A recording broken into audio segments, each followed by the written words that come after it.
कि वो एक जगह पर बंधा हुआ है और केटी वहां आकर जिस तरह से जॉर्जी ने उसे टॉर्चर किया था उस तरह वो भी एक चाकू से उसके शरीर की जगह जगह पर घाव बनाती है, जिसके बाद उन घाव पर ग्रीज लगाकर उसे बहुत ही बुरी तरह से तड़पाती है। इसके बाद केटी निक के पीछे जाती है जहां निक एक बार में शराब पी रहा होता है, पर उसके ड्रिंक में केटी ने पहले से ही कुछ मिला दिया था जो उसे पता नहीं था और वो शराब पीते ही उसे अजीब लगने लगता है और उसे उल्टियां आने लगती हैं। इसलिए वो उठकर वहां से बाथरूम में जाता है और अंदर आते ही केटी वहां आकर दरवाजा बंद कर देती है और उसे एक लात मारकर नीचे गिरा देती है और जिस तरह से उसने केटी के ऊपर पेशाब किया था वो भी उसकी गर्दन पकड़कर टॉयलेट के अंदर डाल देती है, जो बहुत ही ज्यादा गंदा था, और उसका सर वहां पर जोर से डुबोकर रखती है, जिससे निक की वहीं पर बहुत ही बुरी तरीके से मौत हो जाती है। इसके बाद केटी दोबारा से जॉर्जी के पास जाती है और एक रॉड लेकर उसके घाव पर टॉर्चर करने लगती है और उसके मुंह में एक कपड़ा डालकर वहां से चली आती है। अब अगले सीन में हम जॉर्जी के फादर को देखते हैं जो इतना बड़ा कांड करके चर्च में प्रेयर कर रहा था। तभी उसकी नजर केटी पर जाती है, जिससे वो बुरी तरह से घबरा जाता है और एना से कहता है कि मैंने अभी उस लड़की को देखा है।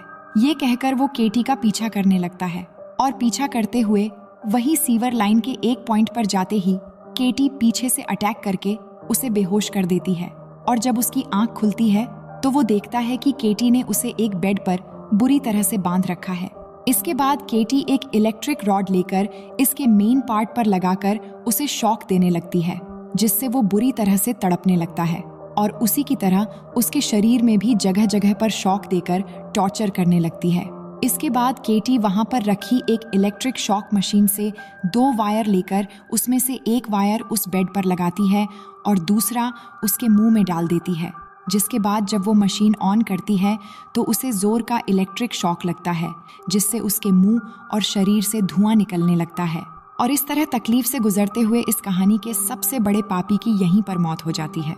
इसके बाद हम एना को देखते हैं कि जब वो अपने घर पहुंचती है तो उसे वहां पर सारा सामान बिखरा हुआ दिखाई देता है और तभी उसे नीचे बेसमेंट से म्यूजिक की आवाज आती है, जिसके बाद जब एना चेक करने जाती है तो पीछे से केटी आकर उसे धक्का मारकर नीचे सीवर लाइन में गिरा देती है और फिर उसे एक बॉक्स में डालकर हाथ बांध देती है। इसके बाद जब एना की होश आती है तो वो खुद को बंधा हुआ और सामने अपने बेटे जॉर्जी को जख्मी हालत में देखती है, जो देखकर एना जोर जोर से रोने लगती है। तभी केटी उस बॉक्स का कवर लेकर आती है और एना के सर पर बार बार मार के उसे बेहोश कर देती है।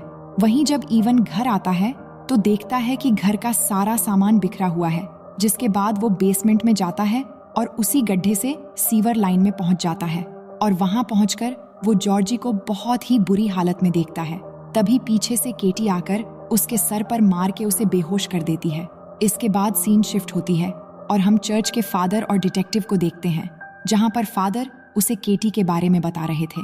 जिसके बाद डिटेक्टिव फादर से कहता है कि मैं केटी को जानता हूँ क्योंकि वो पहले भी मेरे पास मदद के लिए आई थी, लेकिन बाद में कुछ ऐसा हुआ जिससे मैं उसकी मदद नहीं कर पाया, पर अब मैं उससे मिलना चाहता हूँ।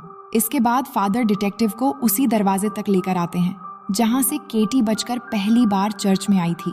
फिर डिटेक्टिव केटी को ढूंढते हुए वहाँ से आगे बढ़ने लगता है। वहीं हम इवन को देखते हैं जिसको केटी ने बांध रखा होता है।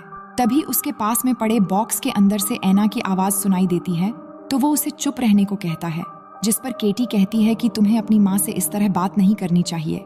तो इवन कहता है कि वो मेरी माँ नहीं है, क्योंकि मेरी माँ के गुजरने के बाद मेरे बाप ने तुम्हारी तरह ही उस औरत को किडनैप किया और कई बार उसके साथ जबरदस्ती करने के बाद जॉर्जी पैदा हुआ और तभी से वो हमारे साथ ही रहने लगी। इसके बाद केटी बॉक्स के पास जाकर एना को खोलती है और उसे कहती है, सबसे बड़े पापी तो तुम हो, तुम चाहती तो मुझे बचा सकती थी, लेकिन तुमने ऐसा नहीं किया और न जाने तुमने कितनी लड़कियों को इन दरिंदों का शिकार बनने दिया।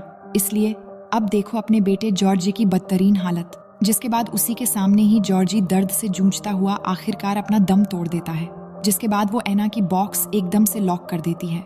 इसके बाद केटी फिर से इवन के पास आती है और उसके अखरोट को एक शिकंजे में फंसाकर उसे टाइट करने लगती है, जिससे इवन दर्द से चिल्लाने लगता है, लेकिन केटी उसकी एक भी नहीं सुनती और तब तक उस शिकंजे को टाइट करती रहती है जब तक उसके अखरोट बुरी तरह से फट नहीं जाते। तभी डिटेक्टिव वहां आ जाता है और केटी को ये सब करने से मना करता है, पर तभी अचानक ईवन उठ जाता है और पीछे से केटी का गला दबाने लगता है। ये देखकर डिटेक्टिव ईवन के सर में गोली मार देता है और उसका काम तमाम हो जाता है। और आखिर ईवन के मरने के बाद केटी की इंतकाम पूरी हो जाती है। इसके बाद केटी वहां से जाने लगती है तो डिटेक्टिव उसे सॉरी कहता है, क्योंकि शुरुआत में उसने मदद नहीं कर पाया था।